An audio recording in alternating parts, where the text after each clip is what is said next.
Hi there, my name is Mr. Pete. I am a fourth grade teacher. I am currently reading the book, The Lemonade Crime. This is the second book in the series, The Lemonade Wars.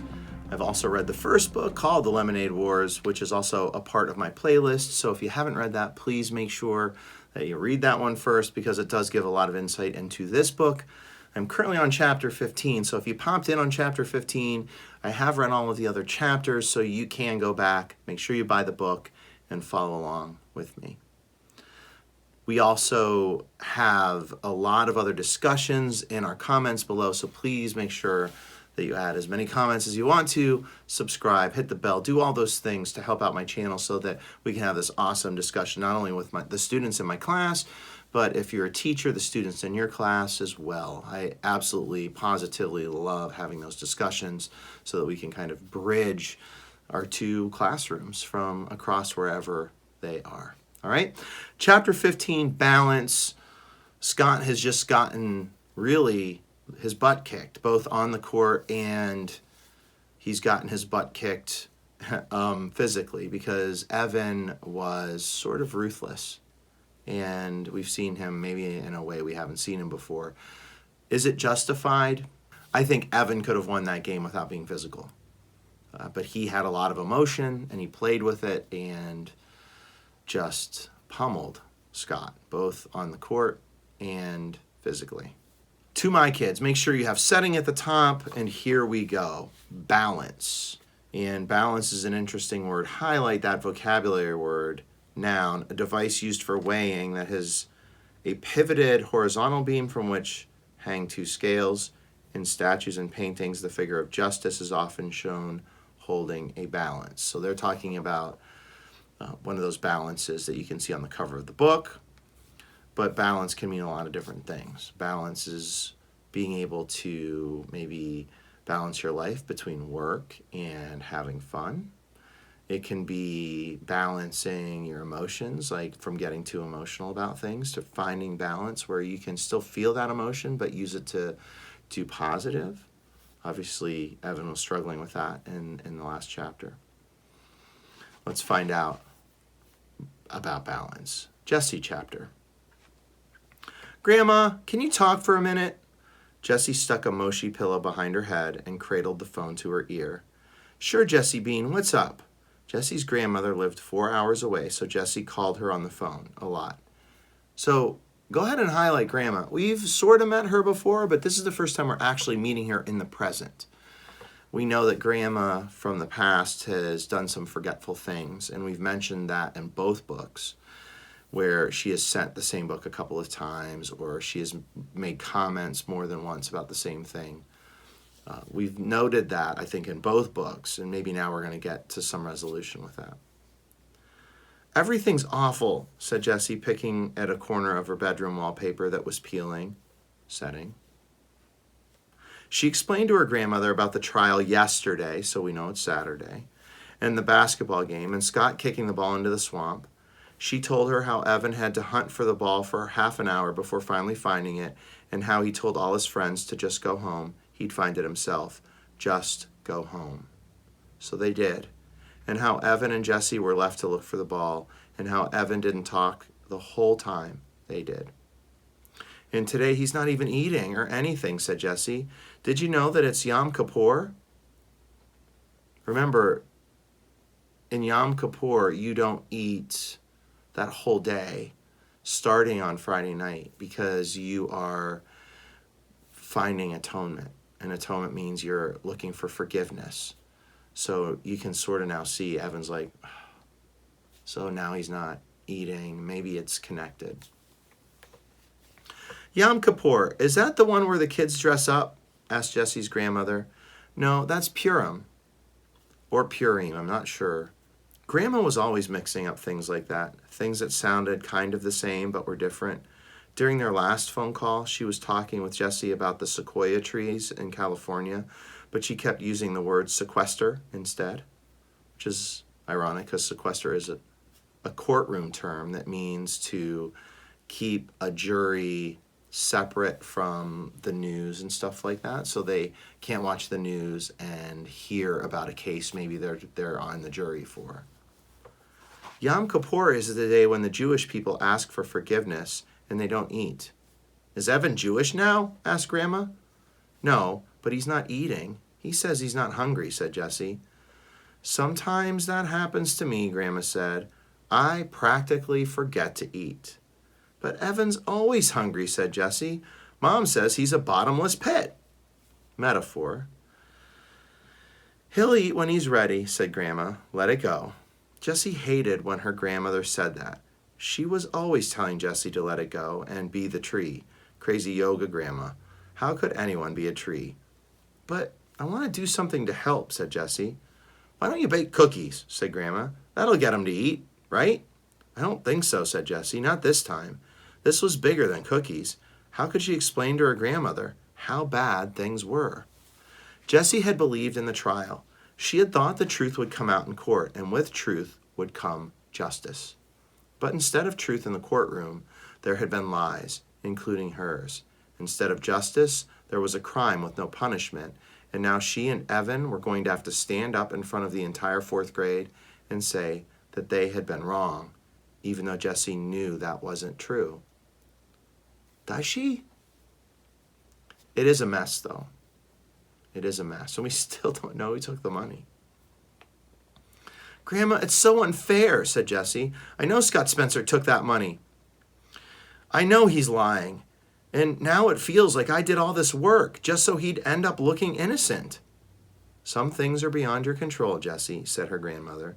You need to learn to accept that. You can't run the whole world. I wish I did, thought Jessie. The world would be a better place if she was in charge. But then she thought of the terrible thing she'd done. Grandma, she blurted out, I lied in court. She explained how it happened. Her grandmother listened to the whole story without interrupting. Lying is wrong, Grandma said, but at least you did it from a good place in your heart. You don't need to feel ashamed about loving your brother. I still feel really bad about it, said Jessie. That's good, said Grandma. I'd be worried if you didn't feel bad about lying. You do have control over that. Nobody can make you lie, so feel bad for a while. And always remember what you've learned, and then move on and be a better person. But don't beat yourself up, Jessie. You're only 7. Grandma, I'm 8, said Jessie. How could her grandmother forget her age? Really? Said Grandma. Are you sure? I've been 8 for almost a whole year. My birthday's next month. Good, said Grandma, because I have a book I've been meaning to send you, and it will be the perfect birthday present. Remember, she already gave her The Prince and the Pauper, I believe, twice. Grandma, said Jessie, her voice sounding a warning. You're not going to send me The Prince and the Pauper again, are you? No, Miss Smarty Pants. I remember I sent you that book twice. You'll never let me forget that, will you? Why do you forget things? Asked Jessie. You didn't used to. Oh, Jessie Bean, I'm getting old. Her grandmother laughed quietly, and Jessie hugged the phone closer. And that's something neither of us has any control over, sorry to say. Jessie heard the doorbell ring downstairs. She knew her mother wouldn't hear it all the way up in the attic office, and she was pretty sure that Evan wouldn't answer it, even if he did hear it. Gotta go, Grandma, said Jessie. There's someone at the door. Wonder who that's going to be. Okay, Honey Bear, be the tree and bake cookies. I love you. Jessie ran downstairs and opened the front door. There was Megan. Hi, said Megan. Jessie lifted her hand in a short wave, but she didn't invite Megan in. I thought maybe you were mad at me, said Megan. Okay. So Jessie lied to Megan for a while now about the money, has never admitted to her face that she stole the money, and Megan is worried that Jessie's mad at her. So again, that goes back to what level of person Megan is. She is very concerned about her friends and is afraid to upset them. But she's also a little level 3 because she wants to make sure everybody's happy all the time. We want to get her to a level 6 so she could have come over and said, I'm sorry that I had to go against you, but it was the right thing to do, and you also lied to me. Kind of, said Jessie. There was a short silence. Why'd you do it? Jessie hadn't wanted to believe that she was angry at her best friend, but now all the questions that she had tried to ignore since the trial came flooding into her brain. Why'd you ruin all my hard work? Why'd you get Scott off the hook? Why'd you betray me and Evan? Jessie still doesn't really get it, does she? I'm sorry, Jessie, said Megan. I didn't want to make you mad, and I didn't want to mess up your trial. But the thing is, it wasn't really your trial. It was all of ours. Megan looked right at her.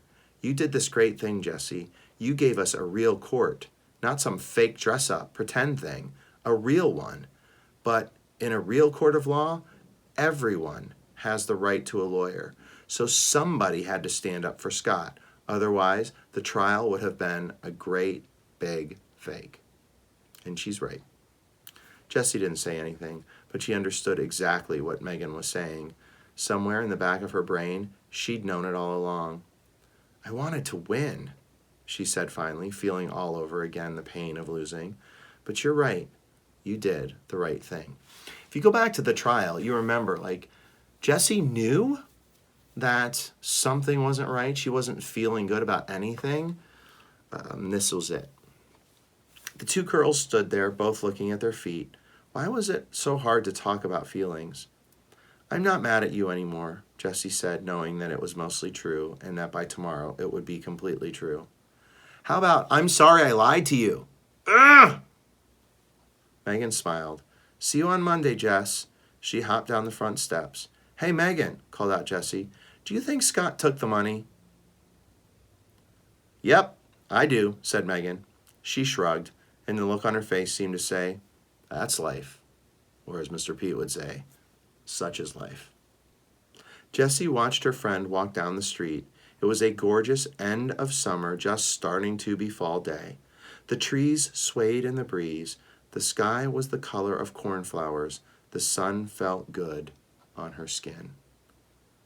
What a beautiful visualization, using your senses and talking about once you're heading towards fall. And we had a lot of those this year, those warmer than usual days. We had, just in November, we had those beautiful 70-degree days.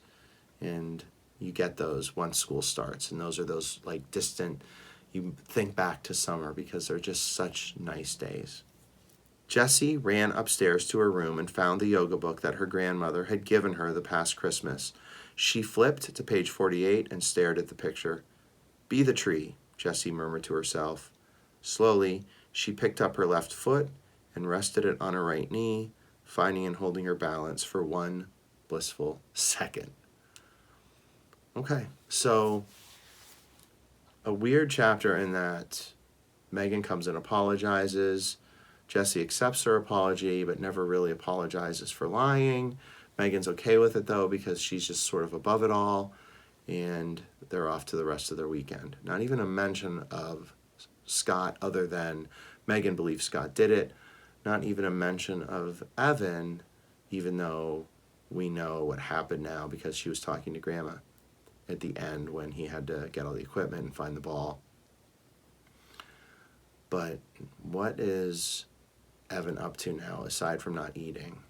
And how are we going to resolve this with one chapter left? All right, I hope you have your plot points. I hope you have your notes. We have some theme in there as well. We will come back to that in class. Awesome job. Thank you so much for reading with me to my class. Thank you so much for reading to me if you're in another class, and to all those teachers out there who are putting up with my awful reading. Thank you so much for joining me in this book as we head to the close, our resolution, which we're coming to in chapter 16, called Amends. Amends. What does that mean? And where are we going in this mostly Evan chapter? We shall find out. And thank you for reading. I will see you on the next page. Peace.